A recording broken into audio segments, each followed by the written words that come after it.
Aujourd'hui dans Automoto Express, Lotus explose le chrono au Nürburgring, la prochaine Bugatti prise en flag, une nouvelle berline Mazda, un problème de freinage sur des BMW, une Porsche GT3 RS tombée à l'eau et une McLaren F1 quasi neuve à vendre. Automoto Express numéro 563, c'est parti!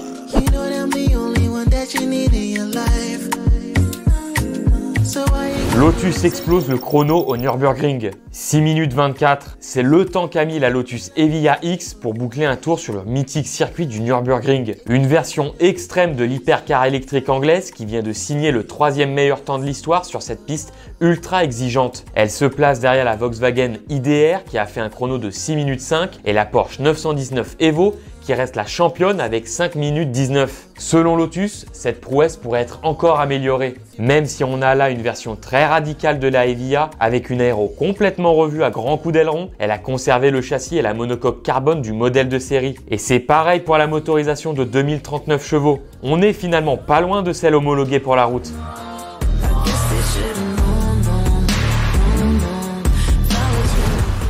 Le PDG de Rimac nous avait déjà donné un tout petit aperçu de la remplaçante de la Chiron, cachée sous un drap il y a un mois. Aujourd'hui, elle a carrément été surprise en camouflage par un employé de Rimac et on sait un peu plus à quoi elle va ressembler. Déjà, le profil de la prochaine hypercar aura toujours la fameuse forme de C. À l'avant, on pourrait penser aussi que la calandre fer à cheval, emblème des Bugatti, sera aussi encore présente. Pareil à l'arrière, avec cet aileron actif gigantesque qui permet de stabiliser ou de freiner la voiture. L'autre détail intéressant qu'on peut voir avec les photos, c'est que les feux arrière ressemblent un peu à ceux de la voiture noire et font aussi penser à ceux d'une McLaren P1. Pour se donner bien envie avant sa présentation officielle attendue en juin, on va se réécouter le son du V16 qui sera sous le capot de cette prochaine Bugatti.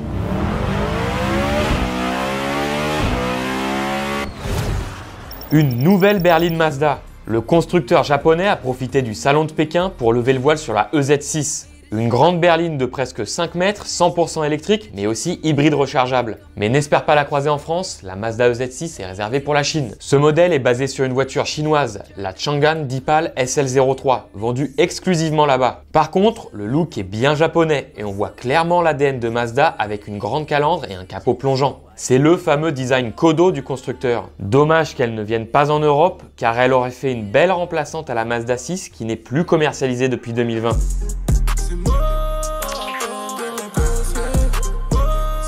C'est le sujet de la question du jour. Est-ce que Mazda devrait commercialiser la EZ6 en France? Dis-nous ta réponse en commentaire. Un problème de freinage sur des BMW. Propriétaire de BMW produite entre le 9 juin 2022 et le 27 janvier 2024, attention, 13 modèles du constructeur allemand font l'objet d'un rappel pour un défaut dans le système de freinage. Il pourrait y avoir un problème d'assistance au freinage hydraulique, ce qui veut dire que tu as besoin d'appuyer plus fort sur la pédale pour freiner. Ça peut aussi entraîner une défaillance de l'ABS et du contrôle de stabilité. On te met la liste de tous les modèles rappelés à l'écran. Il y a même le tout dernier XM. Si tu es concerné, la première chose à faire, c'est de contacter ton concessionnaire au plus vite.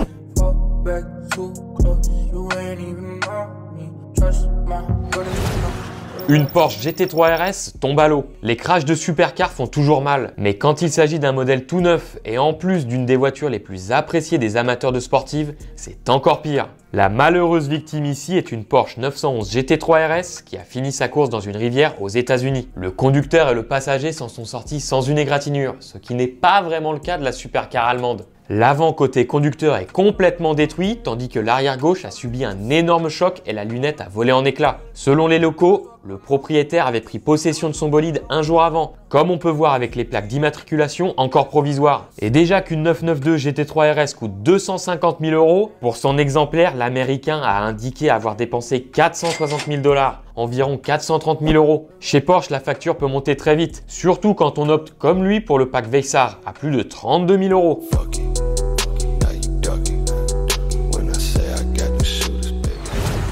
Une McLaren F1 quasi neuve à vendre. L'une des McLaren F1 les moins kilométrées au monde est de nouveau en vente. En 2021, ce même exemplaire de 1995 s'était vendu pour la somme folle de 20 millions €. À l'époque, le compteur affichait seulement 387 km. Aujourd'hui, il est à 410. Oui, Ce bijou de l'automobile n'a fait que 23 km en 3 ans. Au lieu d'utiliser la F1 comme il se doit, le riche propriétaire a préféré s'en servir comme un investissement, ce qui est plutôt triste. On espère que le prochain propriétaire roulera beaucoup plus, surtout qu'avec une configuration pareille, ce serait dommage de ne pas faire profiter les fans. La F1 numéro 29 est la seule peinte dans cette couleur, avec un intérieur bicolore façon chocolat caramel.